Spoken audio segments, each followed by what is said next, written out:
Ժամը մի ամբողջ հաղորդումն է եթերում, բարև ձեզ։ Հայաստանի տնտեսական զարգացումներին վերաբերվող վերջի օրերին տրված գնահատականների շուրջ այսօր զրուցելու ենք տնտեսագետ ՀՅԴ պատգամավոր Արծվիկ Մինասյանի հետ։ Բարև ձեզ, պարոն Մինասյան։ Պարոն Մինասյան, ինչպես կգնահատեք ԵԿՄ-ում օրերս Սերժ Սարգսյանի ունեցած ելույթը, թե ձևաչափի եւ թե բովանդակության տեսանկյունից նա բավականին այսպես դրական կանխատեսումներ արեց Հայաստանի տնտեսական զարգացումների մասին, ինչպես նաեւ նշեց, որ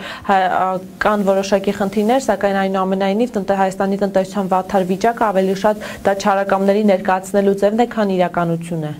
Նախ կարծում եմ նախագահի ընտրած ամբիոնը եւ լսարանը անհամարժեք էր այն հիմնական խնդիրների մասին խոսելիս, որոնք այսօր ավելի շատ քաղաքական ուղղվածության հարցադրումներ են։ Այդ տեսակետից միանշանակ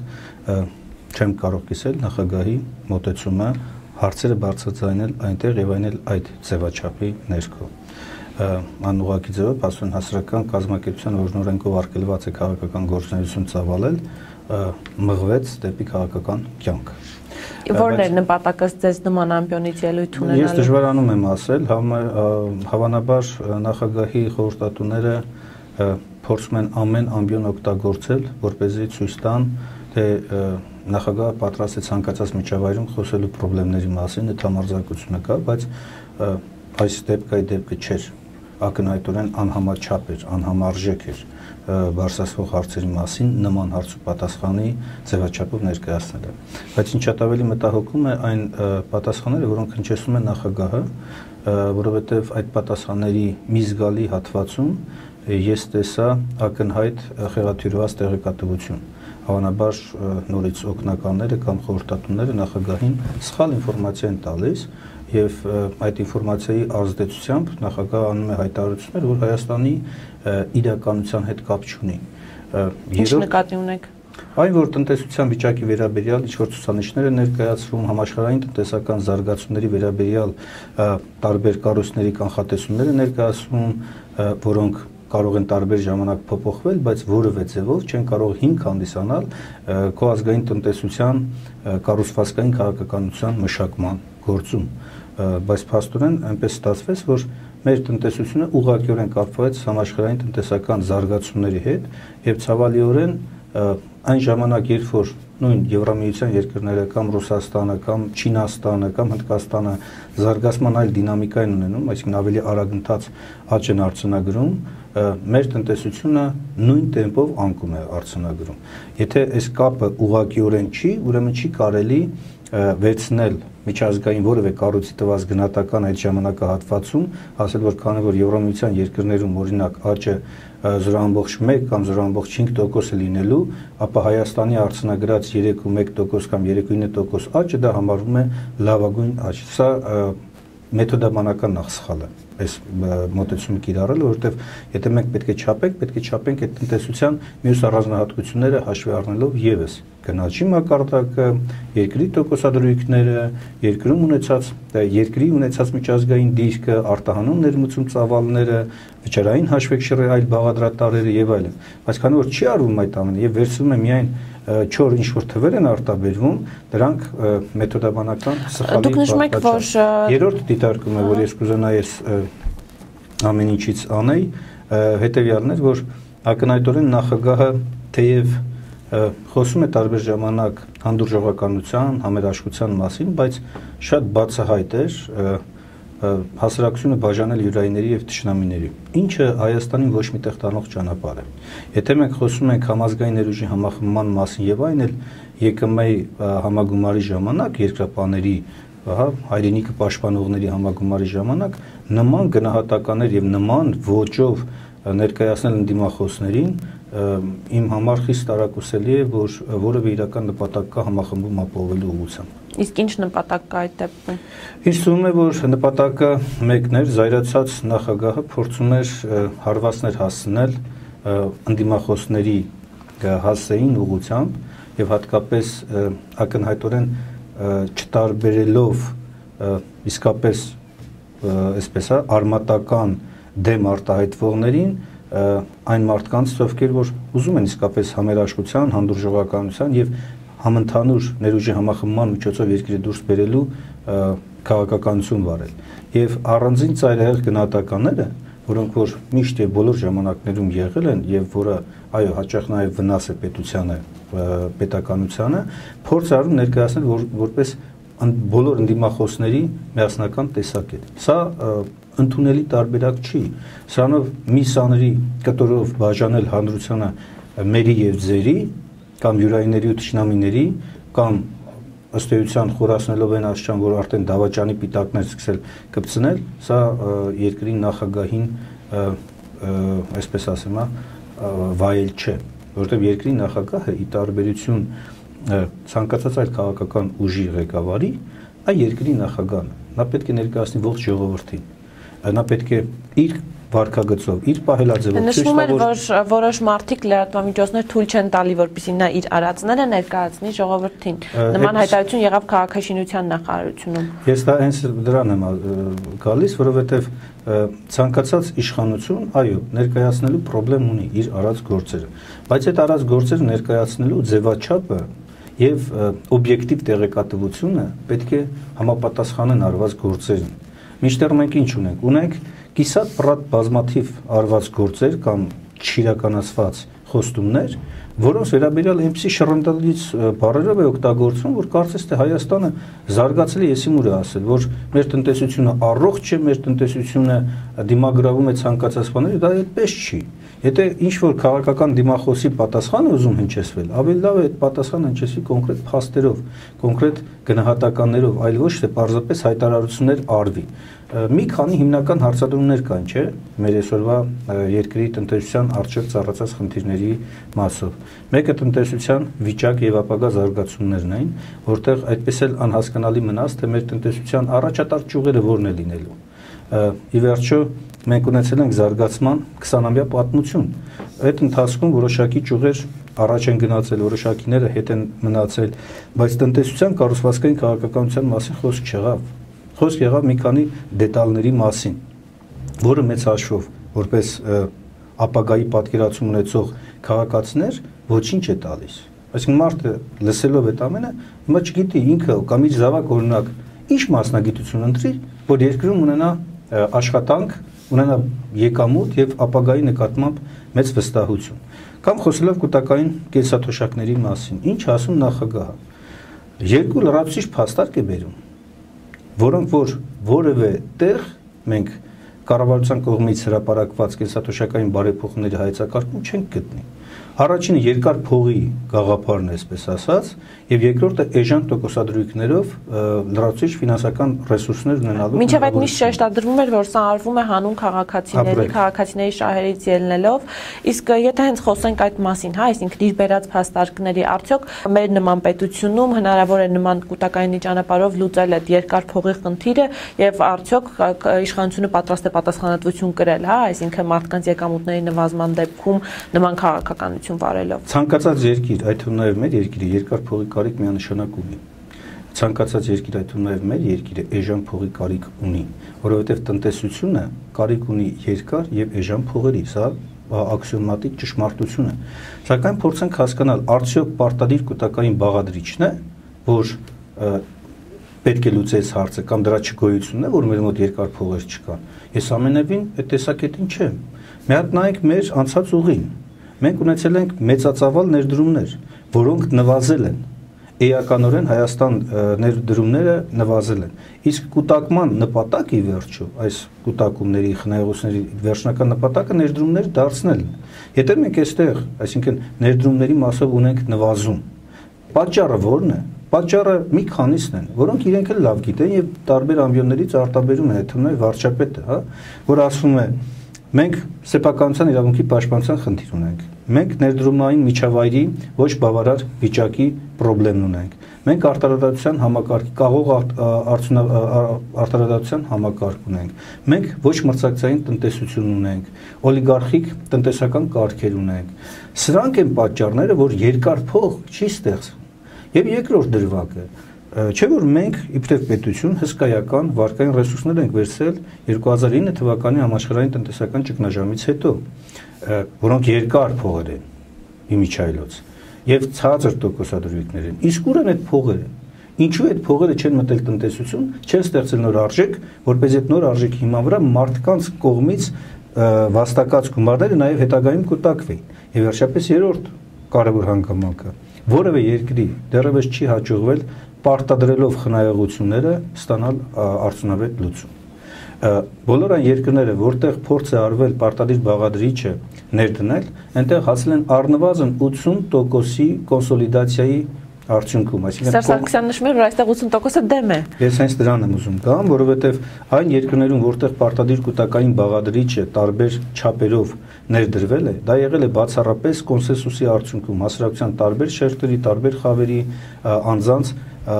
համաձայնության արդյունքում։ Մենք ունենք ուղիղ հակառակ պատկեր։ Ես կարող եմ Շվեդիայի օրինակը բերել, որն ամենաբարձրերից մեկն է կուտակային բաղադրիչի մասով, այստեղ ուրեմն սոցիալական վճարումը կազմում է 18.5%։ Երբ սոցիալիստները իշխանության էին, նրանք առաջարկեցին, որ 18.5%-ը որպես հարկ պետք է գնա Շվեդիայի բյուջե, պետական բյուջե։ Ազատականները դեմ արտահայտվեցին եւ հսկայական թվով մարդկանց անեցին, պնդելով, որ ոչ, չի կարող այդպես լինել։ Նա ամբողջությամբ պետք է գնա մասնավոր կուտակային համակարգ։ Երկուսի քննարկումների արդյունքում եւ հասարակության ակտիվ ներգրավման արդյունքում որոշվեց կազմել հետեւյալ բալանսը. 16%-ը գնում է բյուջե, ձևավորելով պայմանական կուտակային համակարգը, 2.5%-ը թողնվեց մարդու հայեցողությանը, որ ինքը որոշի, տա մասնավորին, թե պետական բյուջեի այնուամենայնիվ ծրագրերից օգտվի։ Այսինքն կոնսենսուս ձևավորվեց։ Մեր մոտ ուղիղ 80%-ը նախագահի խոսքերով ասած դեմ է համակարգին եւ այդ 80%-ի խոսքը ոչ մի արժեք չունի։ Սա նշանակում է, որ ծրագիրը պարտադիր կուտակային ի սկզբանե դատապարտված է։ Երկրորդ կարևոր հանգամանքը նախագահի կողմից բերվում են թվեր 5%-ի մասին, որոնք իրականությանը չեն համապատասխանում։ Նախ 5% չի, շատ ավելի բարձր է։ 6.16-ից սկսած մինչև 13%-ի է հասնում։ Եվ եթե դա մենք համադրում ենք քաղաքացիների ստացած եկամուտների ու դրանցից գանձվող հարկերի հետ, մենք տեսնում ենք, որ Հայաստանը դարձել է զարգացած եվրոպական երկրներին համապատասխան հարկային համակարգ, հարկային բեռ ունեցող երկիր, ինչը այս երկրին, այս պետությանը, մեր ժողովրդին զարգացում չի տանում։ Ու ամենակարևոր հանգամանքը կուտակային ցանկացած համակարգ պետք է հիմնվի մարդկանց օբյեկտիվ շահագրգռվածությունների վրա։ Այդպիսին կարող է ստեղծել լավագույն դեպքում, ուրեմն կամավոր կուտակային համակարգը։ Իսկ մեր մոտ ներդրված կամավոր կուտակային համակարգը, եթե ուսումնասիրում ենք, երբ որ ուսումնասիրում ենք, տեսնում ենք, որ այնքան չի պարունակի իր մեջ խրախուսման տարեր, որ անգամ նա ավելի վատն է, քան բանկային ավանդի համակարգն է։ Այսպիսի դեպքում կամավոր կուտակումները չեն կարող լինել։ Իրենք փաստարկ են բերում, թե այո, երիտասարդը չի մտածում իր ծերության մասին, դրա համար չի կուտակում, բայց այդքան էլ այդպես չի։ Նախ երիտասարդը որպեսզի մտածի իր ծերության մասին, նա պետք է մինչև ծերության ապագան տեսանելի լինի իր համար։ 1. Երկրորդ, դու պետք է տաս գործիքներ, որ իր համար, իր երիտասարդի համար գերադասելի լինի, խնայել այսօր, ապագայում ավելի մեծ սպառում իրականացնելու համար։ Մենք չենք տվել այս այլ ընտրանքը։ Մենք հակառակն ենք արել, վերցրել ենք, ասում ենք, եթե դու կամավոր օրինակ կուտակում անես, ոչ միայն բյուջեն չի մասնակցի, այսինքն չի խրախուսի քեզ, այլ նաև ես քեզ կրկնակի կհարկեմ։ Մի հատ որպես հիմա կհարկեմ աշխատավարձիցդ փոխանցվող գումար, մի հատ էլ երբ որ կստանաս թոշակը, մի հատ էլ այն ժամանակ մայր գումարը կհարկեմ։ Այսպեսի դեպքում երիտասարդը ո՞ց կարող է մտածել կամավոր կուտակումներ իրականացնելու։ Եվ ավարտեմ միտքս եւ վերջապես երրորդ կարևոր հանգամանքը ես կարծում եմ, որ նախագահը չպետք է իրեն թույլ տար Սահմանադրական դատարանում գտնվող գործի քննության ժամանակ նման հրապարակային պնդող տեսակետ արտահայտել։ Սա ի վերջո առանձին ինչ-որ քաղաքական ուժի տեսակետ չէ, սա երկրի նախագահի տեսակետն է, ով երկրի գլուխն է եւ պատասխանատու է օրենսդիր, գործադիր եւ դատական իշխանությունների բնականon աշխատանքի համար։ Սահմանադրական դատարանը որպես բարձրագույն արտարադատություն իրականացնող մարմին սահմանադրական հարցերով նույնպես գտնվում է այս համաչափության մեջ։ Եվ ինչ է ստացվում։ Ստացվում է, որ ընդդիմախոսները, որոնք որ ներկայացրել են այս անկախ մարմնին դիմում վիճարկելու համար պարտադիր կուտակային բաղադրիչի սահմանադրականության հարցը, հանկարծ երկրի գլուխը կանգնում է մյուս կողմի վրա եւ ասում է, որ այսինքն սա հստակ ճնշում է սահմանադրական դատարանի վրա։ Ճնշում էր եւ այդ ճնշումը ցավալիորեն կարող է իր բացասական ազդեցությունը ունենալ։ Ես շատ կուզենայի, որ սխալ դուրս գայ այս խոսքերի համար եւ Սահմանադրական դատարանը իսկապես կամք վճռականություն ցուցաբերի եւ կայացներ այն 80%-ին ցանկություններն արտահայտող որոշում։ Պարոն Մինասյան, սպասենք տեսնենք թե ինչ որոշում է ընդունելու Սահմանադրական դատարանը, անդրադառնանք մեկ այլ հարցի, այսպես հիմնական կանխատեսումը, որ արվեց այդ ելույթի ժամանակ, նշվեց, որ դուրս ենք եկել անորոշությունների շրջանից, 2013 անորոշության շրջան էր եւ արդեն մտնում ենք այսպես ինչ որ ավելի կայուն ինչ որ փուլ, նորից կլինեն ներդրումներ եւ նորից տնտեսական աճ կապահովի։ Արդյոք սա այսպես մաքսիմայություն իսկապես այն հեռանկարն է, որի դեպքում մեզ նման դրական հեռանկար սպասվում է։ Անորոշությունները պայմանավորված չէին միայն Հայաստանի աշխարհագրական կողմնորոշումով կամ տնտեսական, գլոբալ կողմնորոշումով։ Անորոշությունը պայմանավորված է շատ ավելի խորը երևույթներով, որոնք տնտեսության զարգացման հիմնաքարերն են ապահովում։ Այն է յուրաքանչյուր երկրի համար արկա ռեսուրսները եւ դրանք մոբիլիզացնելու, հավաքագրելու արդյունավետ տնտեսական ելքի դուրս գալու ամբողջ շղթան, որի մեջ տնտեսական թեկուզ մաքսային միությունը որպես տնտեսական միավոր, որը նաև հետագայում նաև աշխարհաքաղաքական միավորի համատեքստում է դիտարկվում, սա ընդհանրապես մի դետալ է, բայց ոչ ամբողջականը։ Հայաստանում ցավոք սրտի որևէ անորոշություն վերջնականապես չի վերացել։ Նույն հաջողությամբ ինչ որ 3.5 տարվա ընթացքում բանակցությունները գնում էր Եվրամիության շրջանակներում, ասոցիացիան համաձայնագրի շրջանակներում, նմանատիպ անորոշությունը պահպանված է նաև այսօր։ Եվրոպացիների հետ որ խոսում ես, իրենք ասում են, իրենք անորոշության մեջ են։ Իրենք չգիտեն թե Հայաստանի հետ ինչ հարաբերություն պետք է պահեն։ Մի կողմից չկա հստակ մաքսային միության եւ Եվրասիական տնտեսական միության շրջանակներում Հայաստանի ստանձնելիք պարտավորություններ եւ փաստացի կատարման հնարավորությունը, որպեսզի կարողանան զտել այն հարցերը, որոնք որ պետք է արդեն եվրոպական ուղղության հետ կարողանան աշխատել, մյուս կողմից էլ Հայաստանը անդամակցել է արդեն մի քանի լուրջ միջազգային, վերազգային կազմակերպությունների, որտեղ տարբեր պարտավորություններ է ստանձնել։ Նույն մաքսային միության շրջանակներում, երբ հիմա ճանապարհային քարտեզը հրապարակվել եւ քննարկվում են, մաքսադրույքների, մաքսային ընթացակարգերի հարցեր, սրանք սերտորեն առնչվում են նաեւ առևտրի համաշխարհային կազմակերպության հետ։ Հայաստանը անդամակցել է առևտրի համաշխարհային կազմակերպությանը, ստանձնել է ամենատարբեր բնույթի պարտավորություններ, որոնց մի մասը ես համարում եմ ստրկացուցիչ պայմաններով ստանձնած պարտավորություններ։ Ռուսաստանի հերթին անդամակցում։ Հիմա այս նոր միությունը, որ ստեղծվում է, առաջանում է մի հատ խառնաշփոթ, որի լուծումը ճանապարհային քարտեզով այսինքն համատեղելի չեն։ Ոչ կան առանձին դրվագներ, որ ընդհանրապես համատեղելի չեն, բայց ամբողջ խնդիրը հետևյալն է։ Ի վերջո, Հայաստանը որպես ԱՀԿ-ի անդամ եւ Հայաստանը որպես մաքսային միության անդամ, երբ որ ունի տարբեր մաքսային ընթացակարգային պարտավորություններ, ինչպես պետք է համատեղես երկուսը իրար հետ, ով պետք է ԱՀԿ-ի հետ բանակցի, մաքսային միությունը թե Հայաստանը։ Եթե մաքսային միությունը, ապա ինչ չափով պետք է Հայաստանի շահերն արտահայտվեն այստեղ։ Սրանք բոլորը օրինակ Եվրամիության հետ բանակցությունների հետ կապված մեր փոխնախարարը հայտարարեց, որ այսօր պետք է բանակցի մաքսային միությունը։ Արդյոք այս տեսակետը ընդունելի է եւ գուցե նախատեսվում է, որ նույնը պետք է լինի առևտրի համաշխարհային կազմակերպության։ Դա ճիշտ տեսակետ է, որովհետեւ մարդը կարող է ինչ-որ մոտեցում ասի, բայց դա այդպես չի, որովհետեւ մաքսային միության մեջ մտնելով դու շարունակում ես որպես անկախ Հայաստանի Հանրապետություն մնալ եւ քո շահը այնտեղ պետք է ներկայացնես։ Ուրիշ բան, որ տարածաշրջանային կտրվածքով, եթե խոսում ենք Եվրամիություն եւ Եվրասիական տնտեսական միություն, այս երկուսի միջև հարաբերությունների մակարդակում, այո, կարող եք այդպիսի խնդիր դնել, բայց ոչ երբեք երկրի մակարդակը ամբողջ մի միության մակարդակի հետ փորձես օտարել քո իրավունքները ինչ-որ մաքսային միության։ Պարոն Մինասյան, դուք խոսեցիք դրույքաչափերից, այդ դրույքաչափերը արդյոք բավականին լուրջ խնդիրներ չեն ստեղծելու Հայաստանի համար եւ գնաճի տեսանկյունից եւ այլ խնդիրների տեսանկյունից։ Այսօր որևէ մեկը չի կարող պատկերավոր ասել, թե ինչ ազդեցություն կունենա մաքսային միության անդամակցությունը Հայաստանում գների մակարդակի վրա եւ այլն։ Ակնհայտ է, որ մենք մի շարք ապրանքատեսակների մասով, որտեղ բարձ երևում է, որ մաքսային միության շրջանակներում ավելի բարձր դրույքաչափեր են, այդ ապրանքների մասով մենք գնաճ կունենանք։ Բայց կա նաեւ ապրանքատեսակներ, որոնք նույն մեր կենսապահովման նվազագույն բյուջեի միակար կշիռ են կազմում, Զամբիոյում միական կշիռ են կազմում, այդ ապրանքների գծով կարող ենք ունենալ նաև որոշակի գնանկումներ, բայց թե սրանց ազդեցությունը փոխադարձ ինչի կբերի, արդյոք ընդհանուր գների մակարդակի աճ կունենանք, թե նվազում, ամենայն հավանականությամբ աճ կունենանք, որովհետև ինչպես տնտեսագիտության կանոնն է ասում, գները շատ հեշտ բարձրանում են, շատ դժվարությամբ կամ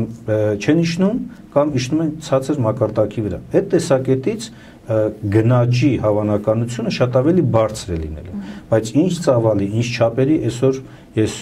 ծանոթ չեմ որևէ լուրջ տնտեսագետի, վերլուծաբանի, ով կարող է հստակ ինչ-որ թիվ ասել, եթե նաև կառավարության կողմից հնչեցված առանձին գնահատականները ես խիստ վերապահումով եմ մոտենում։ Մեկ ուրիշ խնդիր, որի մասին խոսվեց, գազային պայմանագիրներ եւ նշվեց, որ դա լավագույնն էր, ինչ որ մենք կարող ենք ստանալ կամ մենք շատ լավ ենք ստացել, ներկայացում է որպես վատ։ Ինչու է ներկայացում որպես վատ, պարոն Մինասյան։ Նախ այն, որ գազային պայմանագիրը որպես 3 համաձայնագրերից բաղկացած փաթեթ ինքը իր մեջ ունի հակասություն, դա ակնհայտ է։ Տեսեք, օրինակ, եթե առաջին 2 համաձայնագրերը, մեկը նավթի եւ գազի ներմուծման վերամշակման համաձայնագիրներ, մյուսը գնագոյացման համաձայնագիրներ, երկուսը ուղղակիորեն կապվում էին Մաքսային միության հետ։ Երրորդ համաձայնագիրը հայ-ռուս գազարդի բաժնետոմսերի 20%-ի վաճառքը եւ դրանով պայմանավորված Հայաստանի ստանձնած պարտավորությունները որևէ ձևով կապված չեն Մաքսային միության անդամակցության հետ։ Այսինքն ներքին տրամաբանական կապը կտրվում էր, որովհետեւ վաճառքի պայմանագրով, Արցախի պայմանագրով ընդհանրապես Հայաստանը ստանձնել է մի պարտավորությունների շարք, որոնք Հայաստանի տնտեսական քաղաքականության վրա խստագույն բացասական ազդեցության իրական հնարավորությունն է։ Այդ թվում նաև Գազպրոմից ուղղակի կախվածությունը եւ Գազպրոմի փաստացի շահերից Հայաստանի ամբողջ տնտեսության ստորադասվելն է։ Մի օրինակ բերեմ, երբ որ համաձայնագրում սև սպիտակի վրա է գրված, որ ցանկացած գործողություն Հայաստանի իբրև պետություն չի կարող ձեռնարկել, կլինի դոտացիա, սուբսիդիա կամ որևէ ծրագիր, որը այլընտրանքային էներգիայի ստեղծման հնարավորություն կտա եւ որը կնվազեցնի Գազպրոմի իրացման ծավալները Հայաստանում, Գազպրոմի համաձայնությունը պարտադիր է։ Այս դեպքում հարց է առաջանում, ելուր մնաց իմ էներգետիկ անկախության տարերը։ Երկրորդ խոսվում է գնագոյացման համակարգի մասին եւ ասում է, որ 5 տարի գների աճ տեղի չի ունենում եւ կառավարությունը Ռուսաստանի ինչ-որ որոշում է կայացրել, ես ցանոթ չեմ իհարկե այդ որոշմանը, բայց մի բան պարզ եմ համար, վերցրել նայել եմ Ռուսաստանում նախորդ 5-6 տարիների ընթացքում նույն Օրենբուրգի երկրամասում գների դինամիկա։ Չեք գտնի մի ժամանակահատված այնտեղ, որտեղ որ գները անկում ապրան։ Միշտ աճ է եղել, ընդ որում ավելին, քան թե ինֆլյացիայի անգամ մակարդակն է Ռուսաստանի այդ ռեգիոնում։ Հետևաբար խոսել, որ առաջիկա 5 տարիներին մենք ունենանք կայուն գին, դա այդպես չի։ Մենք անպայմանորեն տարին առնվազն մեկ անգամ ըստ այդ համաձայնագրի պետք է վերանայենք գները, իսկ գների վերանայումը բերում է միշտ ավելի բարձր գնի ֆիքսելուն, քան թե նախկինում էր։ Ինչ վերաբերում է գազի գնի այն մեծությանը, որով վաճառք է տեղի ունենում, այստեղ ինձ թվում է թույլ է տրվում արմատական սխալ։ Կանխամտածված կամ ակամայից, չգիտեմ, չեմ կարող այս պահին գնահատական տալ, բայց Հայաստանը ներկայացնում է որպես գնորդ։ Հայաստանը գնորդ չի գազի։ Հայաստանի սպառողն է գնորդը։ Իսկ դա նշանակում է, որ մենք գինը հաշվարկելիս պետք է ելնենք հետաբար սպառողի կողմից իրացված գնված գնի մեծությունից, ոչ թե սահմանի վրա ֆիքսվածից։ Սահմանի վրա ֆիքսվում է մեկ նպատակով ընդամենը, որպեսզի կարողանաս քո հարկային դրույթները կիրառելի դարձնես տարբեր հարկային հարկատեսակների մասով։ Մնացած դեպքերում կիրառելի չէ եւ հետաբար հարց առաջանում, եթե կիրառելի չէ, ինչու ենք մենք խոսում Հայաստանի կողմից գնվող գազի մասին։ Ես հասկացա մի բան, որ սա մանիպուլյացիա է արվում եւ օգտագործվում է $189 որպես թե սրա պատճառներից կամ հիմքերից մեկը, որ իբր ամենաէժան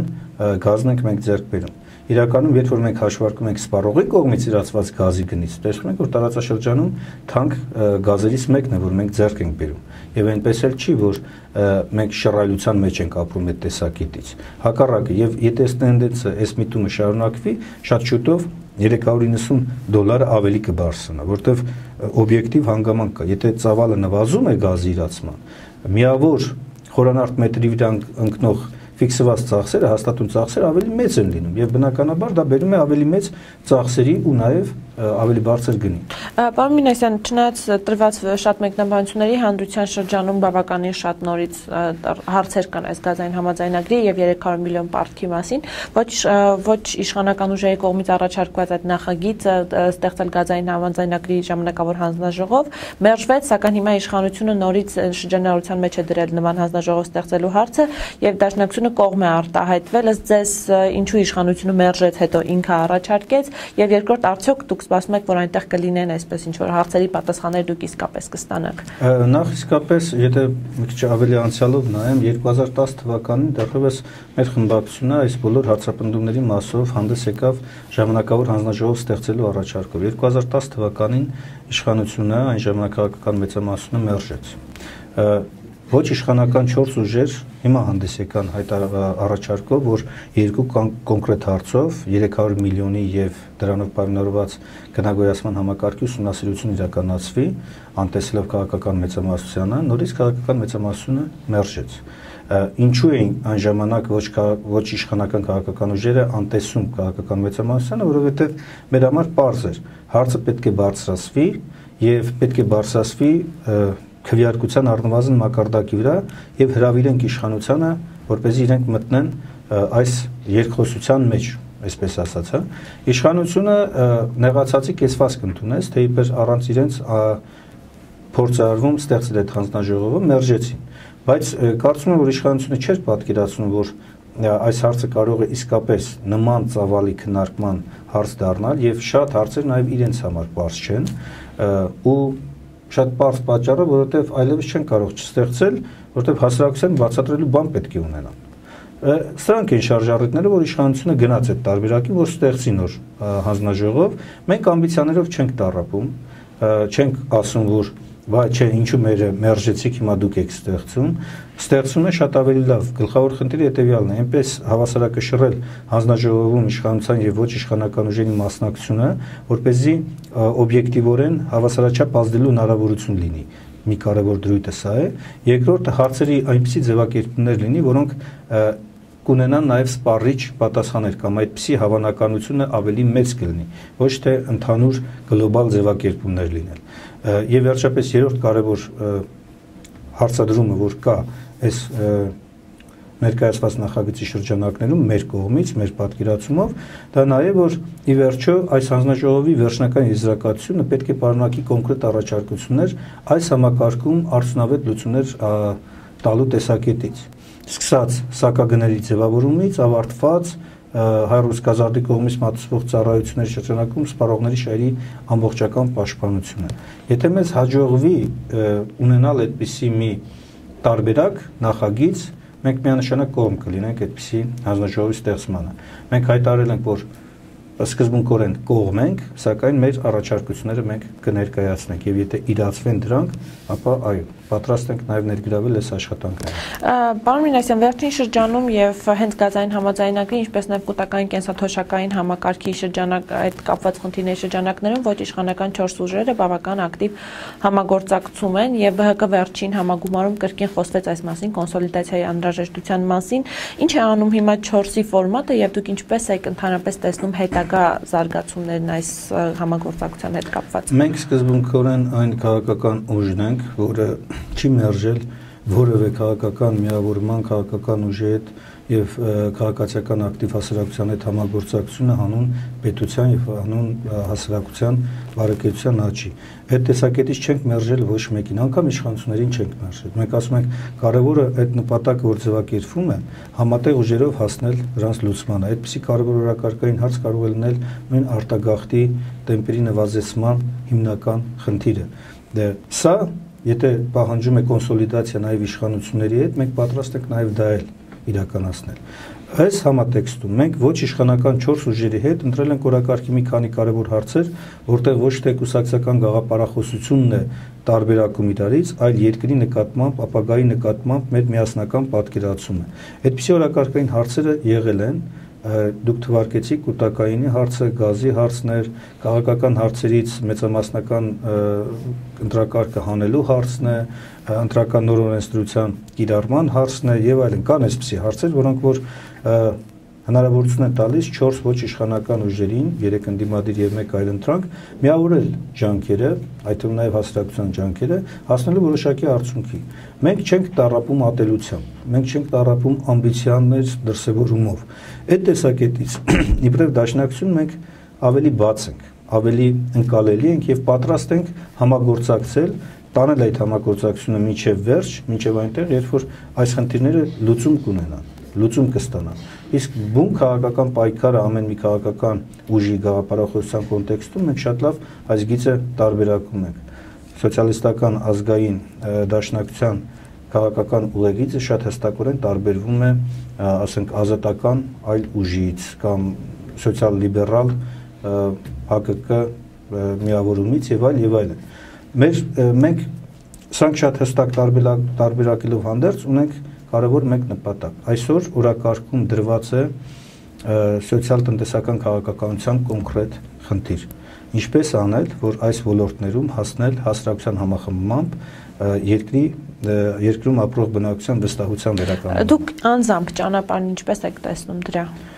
Նկատի ունեք ապագա գործակցության ճանապարհ։ Եվ գործակցության եւ դուք նշեցիք, թե որն է հիմա խնդիրը, ինչպես լուծել այդ խնդիրը։ Ես կարծում եմ, որ օրինակ կուտակային կենսաթոշակների մասով լավագույն լուծումը կարող է լինել այն, որ հասարակության համախմբվածությամբ եւ համանդրական դատարանի օգնությամբ հասնել ընդհանրապես այս համակարգի վերացմանը, այսինքն պարտադիր բաղադրիչի վերացմանը, ինչը հնարավորություն կտա նաև քննարկման առարկա դարձնել դրա այլընտրանքները։ Այլընտրանքների քննարկումից հետո դուրս գալ հասարակությանը եւ հանրաքվեի միջոցով ընտրել որևէ տարբերակ, ինչը ձեռք կտա թե երկրի իշխանություններին, թե քաղաքական մյուս ուժերին եւ թե նաև հասարակությանը, որտեղ հասարակության մեծամասնության տեսակետը արդեն հաշվի կառնվի եւ ժողովրդավարությունը իրականում տեղ կհասնի եւ ինչը նաև համախմբվածության դրսևորում կարող է լինել։ Երկրորդ հարցում, գազային համաձայնագրի հարցում, ես այդքան չեմ ուզում հիպոթետիկ պատկերացնել, որ կհասնենք նրան, որ այս համաձայնագրերը չեղյալ կճանաչվեն, բայց իմ համար իրատեսական է պատկերացնել, որ կարող ենք ունենալ այս համաձայնագրերում այնպիսի մեկնաբանություններ երկկողմանից ստորագրված Հայաստան-Ռուսաստան, որտեղ մեզ մտահոգող բոլոր հարցերին պատասխան կտրվի, այսինքն հավելյալ նոր համաձայնագրի անհրաժեշտություն կարող է առաջանալ,